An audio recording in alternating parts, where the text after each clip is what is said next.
Hey, this is Shashank Jani here, and we are continuing our learning with part 7 of markup or margin management in learning, buying, and merchandising.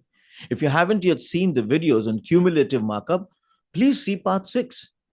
Again, as a reminder, this and the other videos are recording from a live virtual boot camp that we conducted. Now, we are going to discuss the topic of maintained markup.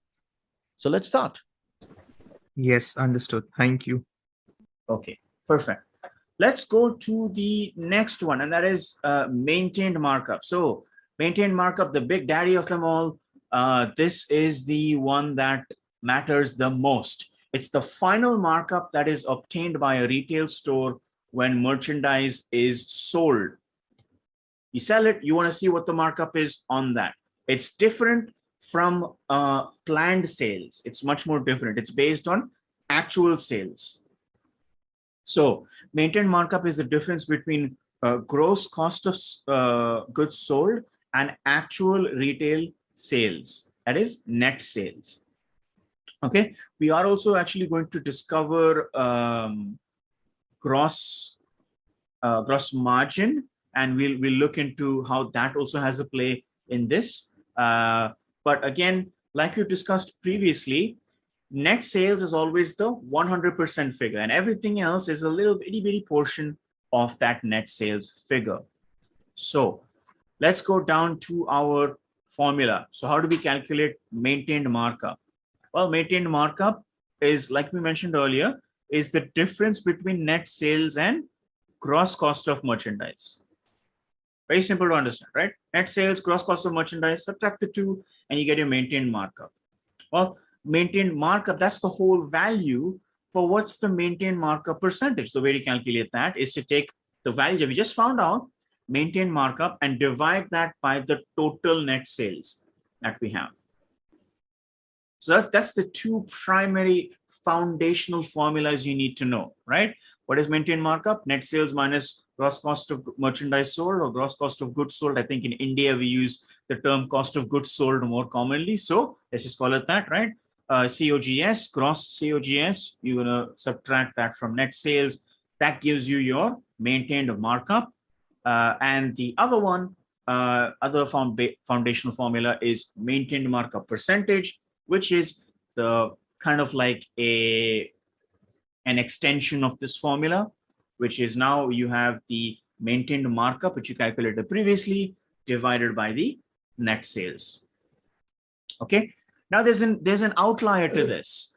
If you know what retail reductions are and what your initial markup percentage was, but you don't know your net sales and cost of goods, so that is kind of a silly thing to do if you don't know that. But if you have your initial markup percentage and you know that in retail reductions, there's another formula that you can apply, which is initial markup percentage minus 100%, which is your sales, divided by initial markup. That gives you your leftover or markup complement multiplied by the reductions. So that gives you that particular formula. All right. So these are two formulas. Kind of the primary one that we want to focus on is this formula right here. Okay. So let's take an example. All right. So in this example, we want to determine the maintained markup percent using the following operating results. So let's go to our Excel sheet and key in the figures. So I'm going to pull up this. All right. So on the Excel sheet that we've given, there are two fields. One is maintained markup, and the other is gross margin. So let's actually break this down first. Okay. So next, in both cases, net sales is the 100% value figure. But let's add a little bit more so we understand this clearly. So net sales is, I'm just going to key the figures in so we understand, 250,000, right? Now, if you remember, maintained markup is gross cost of merchandise, sorry, net sales minus gross cost of merchandise, right?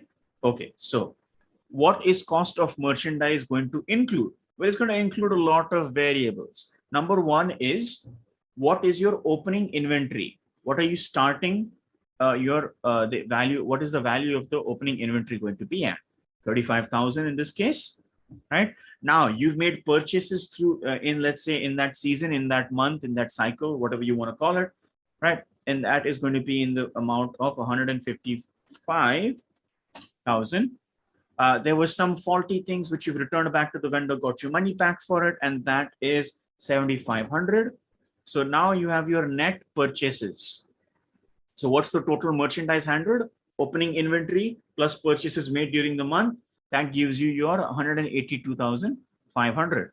But wait, there's actually costs that are involved with transporting, right, the purchases that are made. And that's what we call as freight inward. So freight inward, there's another cost that we're adding, right? That's 3,500. And that gives us our total cost of merchandise at 186,000. That is if, and that's a big if everything gets sold. But that's not going to be the case. So you subtract a closing inventory from it, because that's going to be a cost for the next month that you're going to calculate. So closing inventory comes in at 41,000. We add these two figures up. So we subtract these two figures. Now we have our proper gross cost of merchandise, which is 145,000. So simple math, take our net sales, which is 250K, subtract it from our gross cost of merchandise, which is 145K, and we're left 105K. That is our maintained markup. And if you look for a maintained markup percentage, very simple, right? Take maintained markup, which is the amount here, divided by 250,000, giving us our 42%. Easy to understand? Any questions here regarding maintained markup? So far, good. Okay, thank you, Javed, for sharing for letting us know how the group feels. So let's go ahead to the next one. Now the next one is gross margin. Okay, now gross margin is a little bit of an outlier. Okay, so gross margin is net sales minus total cost of merchandise sold. Now, what do we mean by total cost of merchandise?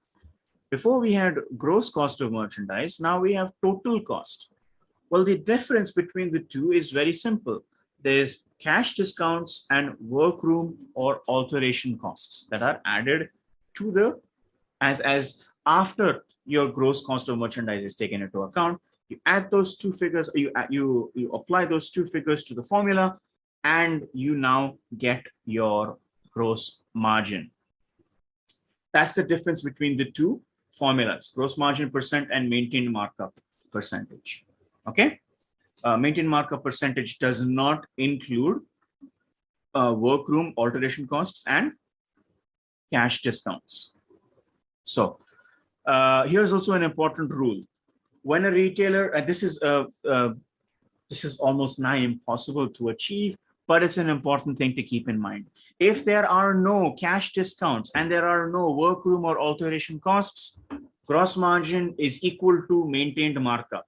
Those two are the same. Okay. Now, why is that? Why is that important that we apply cash discounts and workroom alteration costs only to gross margin? Well, because these two figures are not related to the merchandise cost, directly related to the merchandise cost. Markup is directly related to the merchandise cost, whereas cash discounts and alteration workroom costs, they are not. Okay, so like it's mentioned here, right? In the retailer's accounting of merchandise, the maintained markup percentage equals gross margin percent if, that's a big if, there are no cash discounts or alteration and workroom costs. So these are the two things need to keep in mind when we're doing our calculation. So gross margin is very simply, you take your maintained markup and then you add your cash discounts, right? Because that's money in, and you subtract your alteration and workroom costs because that's money out. Okay, so let's do this calculation here. If you were to follow the same calculation, so let's actually do that, right? So 250,000, opening inventory of 35,000, purchases of 155,000. Oops, too many fives. 7,500, 3,500, 41,000. And now we're adding two more outliers. We're adding 8,000 as cash discounts earned, right? The reason we're subtracting it from here is because it is money in our pocket, which means it is a reduction to our cost, correct? That's why we're subtracting it. So cash discounts earned 8,000 and the net alteration workroom costs is 2,500, right? We are paying for these alteration workroom costs. So that's an extra cost that we have to add to our total cost of merchandise. So now you see the difference. Where did I make a mistake? I think, did I get the right thing? No, I think I messed up. Let me see. Oh yeah, closing inventory is not 4. Sorry, my bad. 41,000. There you go. Okay. Yeah. So here we are. So you see. Okay. So quick question here. Gross margin is 44.2 and maintained markup is 42%. What is the number one reason why gross margin, in this case, gross margin is 2.2% more than our maintained markup? Why is that the case? Question to the group.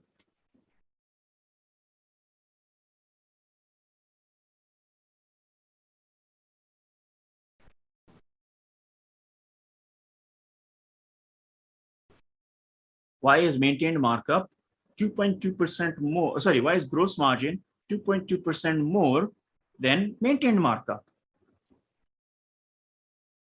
What's the outlier? What's the difference between the two calculations that we made?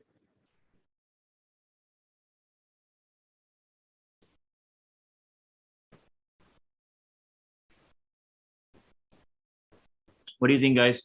What's the difference?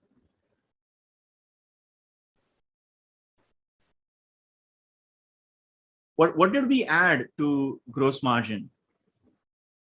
Is it the cash discounts? Yep. Cash discounts. It's money earned, right? It's money in the pocket. Cash discounts. These are not cash discounts that we offer. These are cash discounts that the vendor provides to us. So cash discounts earned 8,000. We get this. That's applied directly to our money that we make. And net alteration workroom costs, these are costs that we have to pay for. But because, for example, if this was 8,000, it would be the same, right? Because they would basically offset each other. This is 2,500. So that difference of 8,000 minus 2,500, which is 5,500, right? Is it 55? Yeah, 5,500. Right. So that 5,500, that little amount, 5,500, adds that 2.2% of extra margin that we get between the two. Okay. Hope you've enjoyed this video. We have completed the 7-part series on understanding markup. To know more how to get the templates and work with us live, join us for a free webinar to learn more about buying and merchandising. The link is given in the description below. Check it out. See you soon.